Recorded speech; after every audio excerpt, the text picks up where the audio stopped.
भविष्य दर्शन चैनल में आपका हार्दिक स्वागत है।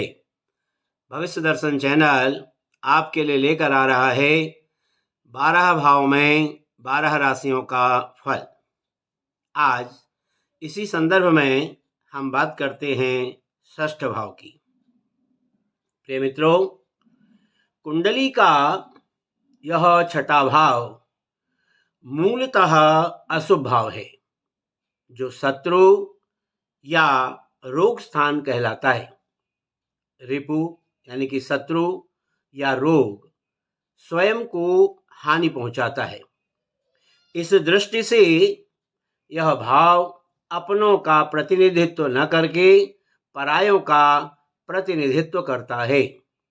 इस भाव से शत्रु, रोग, चोट, कष्ट, ऋण, चोरी, भय, संघर्ष, हिंसा, व्रण यानी कि घाव, सौतेली माता, बदनामी, भाइयों से मतभेद, परिश्रम, दोष, मुकदमे, शोक, याचना, संतोष, आंतें, गुदा, नाभि व मूत्राशय का विचार किया जाता है। यदि भावाद्भावम के सिद्धांत को लेकर चलें तो माता के भाव से, यानी कि ये जो माता का हमारा चतुर्थ भाव है, इस भाव से तृतीय होने के कारण, जैसे प्रथम, द्वितीय और तृतीय, तो ये तृतीय होने के कारण माता के भाई बहन अर्थात मामा, मौसी व ननिहाल का विचार भी इसी भाव से किया जाता है। इसी प्रकार पंचम भाव से द्वितीय होने के कारण, जैसा कि ये देख रहे हैं, पंचम भाव हमारा संतान भाव है, विद्या का भाव है। यहाँ से पंचम भाव से ये षष्ठ भाव द्वितीय भाव हो गया। तो इस प्रकार से हम यहाँ पर पुत्र धन का विचार भी इस षष्ठ भाव से किया जाता है। अब दूसरी बात, सप्तम से द्वादश होने के कारण, यदि सप्तम भाव है हमारा पत्नी का, तो यहाँ पर सप्तम से जो द्वादश भाव है, यहाँ पर इससे पत्नी का अनिष्ट भी इसी भाव से देखा जाता है। और ये जो छठा भाव है, ये छठा भाव जो है हमारा त्रिषणाय, यानी कि तीसरा, छठा और 11वां तथा त्रिक, छठा, 8वां और 12वां, ये त्रिक हो गए। तो ये छठा भाव जो है हमारा, ये दोनों ही प्रकार के अशुभ भाव में सम्मिलित किया जाता है। त्रिषणाय में भी हो गया और त्रिक भाव में भी हो गया। इस भाव का स्वामी, यानी कि षष्ठ भाव का स्वामी कोई भी ग्रह शुभ हो अथवा पापी हो, यानी कि मान लो यहाँ पर कर्क राशि है, उसका स्वामी है चंद्रमा, शुभ ग्रह है। दूसरी बात रही, यहाँ पर यदि मकर राशि या कुंभ राशि हो जाती है, उसका स्वामी है शनि, तो पापी ग्रह हो गया। तो इस प्रकार से हम ये कह सकते हैं कि शुभ या अशुभ किसी भी प्रकार का इस भाव का जो स्वामी होता है, वो हमेशा अशुभ भावेश होता है। और इस भाव का जो स्वामी है, वो जिस भाव में बैठता है उस भाव के फल की हानि करता है। यानी कि षष्ठ भाव का स्वामी जो है, मान लो हमारे धन भाव में बैठ गया तो धन की हानि करेगा, तृतीय भाव में बैठ गया तो भाई बंधुओं से जो है मनमुटाव करेगा, सप्तम भाव में बैठ गया तो पत्नी से जो है विरोध करेगा। यानी कुल मिलाकर हम ये कह सकते हैं कि ये षष्ठ भाव का स्वामी जहां भी बैठता है उस भाव के फल की हानि करता है। लेकिन कभी कभी ऐसा भी होता है, दोहरी ऋणात्मक स्थिति, यानी कि हम इसको क्या कह सकते हैं, डबल नेगेटिव स्थिति। जैसे षष्ठ भाव का स्वामी अष्टम या द्वादश भाव में हो, छठे भाव का स्वामी या 8वें में बैठ जाए या 12वें में बैठ जाए, तो ऐसी स्थिति जो होती है वो विपरीत राजयोग बना करके जातक को लाभान्वित भी करता है। मंगल तथा शनि इस भाव के कारक ग्रह हैं। तो इस प्रकार से हमने बात की षष्ठ भाव की। अब बात करते हैं षष्ठ भाव में मेष आदि द्वादश जो राशियां हैं, मेष से लेकर के मीन तक, उन राशियों का इस छठे भाव में क्या प्रभाव होता है, यानी कि जो षष्ठ भाव में मीन मेष आदि जो राशियां यहाँ पर बैठती हैं तो वो अपना किस प्रकार का प्रभाव जातक के जीवन में लाती हैं, अब इस पर हम चर्चा करेंगे। सबसे पहले बात करते हैं मेष राशि की, यानी कि छठे भाव में यदि मेष राशि हो, जब वृश्चिक लग्न होगा तो यहाँ पर मेष राशि आ जाएगी। वृश्चिक, धनु, मकर, कुंभ, मीन और मेष। तो इस तरह से जिस जातक के षष्ठ भाव में मेष राशि होगी, ऐसा जातक बड़े दुष्ट प्रकृति वाला होता है, चुगलखोर होता है, कटुभाषी होता है, लेकिन परिश्रमी होता है और बुद्धि में कुछ कम होता है। परिश्रम की तुलना में इसे अल्प प्राप्ति होती है, यानी हम ये कह सकते हैं कि जितनी ये मेहनत करता है, जितनी ये परिश्रम करता है, उतना फल इसको अपने जीवन में नहीं मिल पाता। अब बात करते हैं वृषभ राशि की। जिस जातक की षष्ठ भाव में वृषभ राशि होगी, यानी धनु लग्न होगा, तो यहाँ पर वृषभ राशि आ जाएगी। धनु, मकर, कुंभ, मीन, मेष और वृषभ।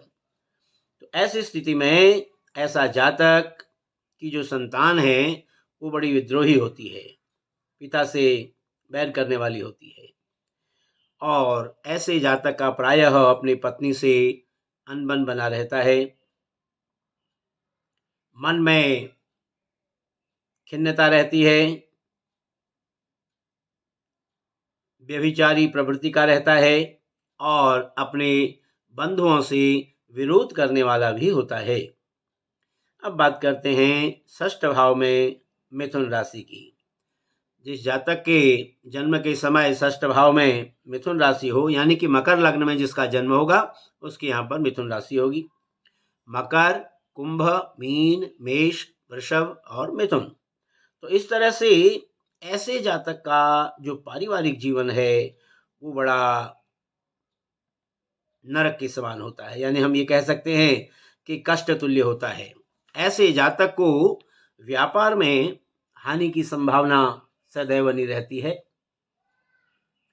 और प्रायः देखा गया है कि षष्ठ भाव में, यानी कि कुंडली में यदि बुध बली हो तो ऐसे जातक के जो है मामा अधिक होते हैं और बुध यदि कुंडली में निर्बल हो तो ऐसे जातक को शत्रुओं से प्रायः हानि बनी रहती है।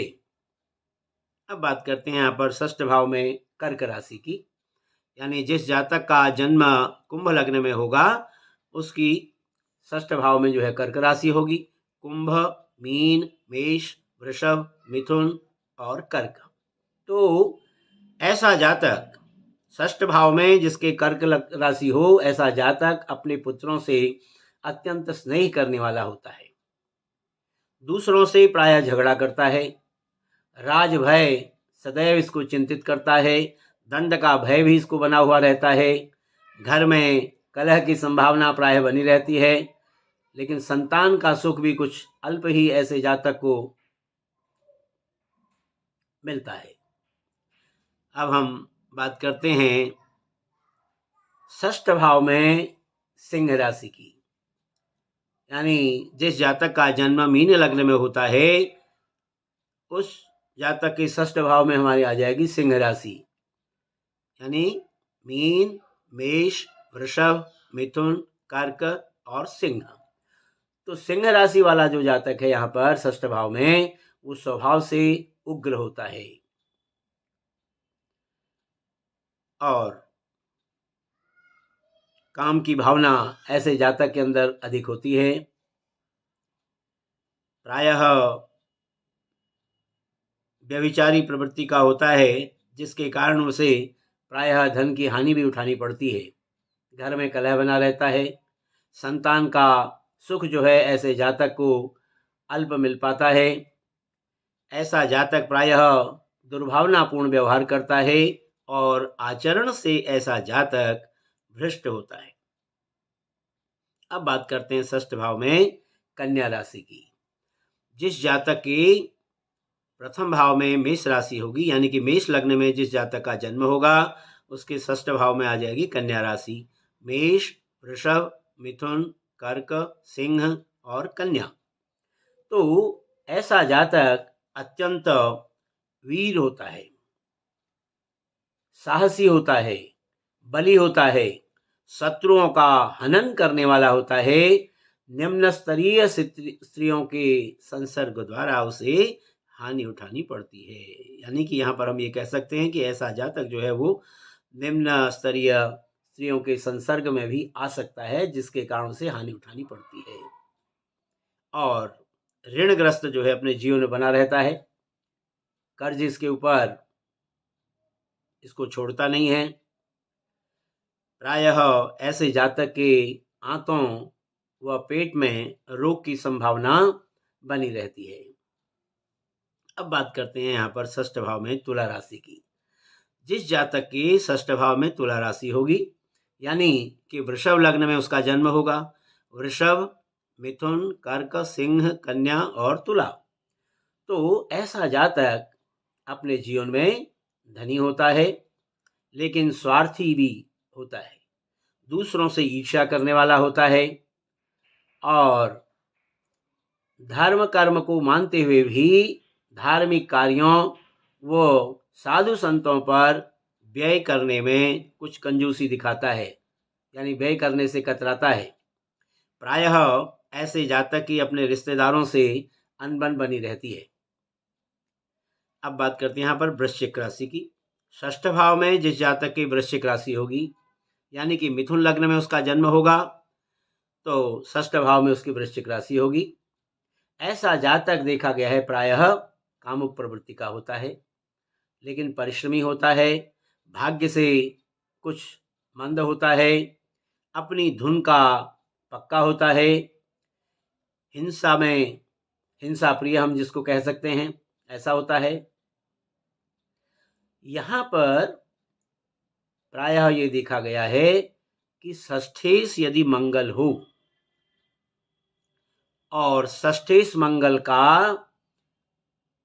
लग्नेश यदि बुध पर प्रभाव हो, दूषित प्रभाव हो, तो ऐसा व्यक्ति हत्यारा भी बन जाता है। ये थोड़ा सा यहाँ पर दुष्प्रभाव इसका अपना जीवन में दिखाई देता है। अब बात करते हैं यहाँ पर धनु राशि की। जिस जातक के षष्ठ भाव में धनु राशि होगी, ऐसा जातक प्रायः धनहीन होता है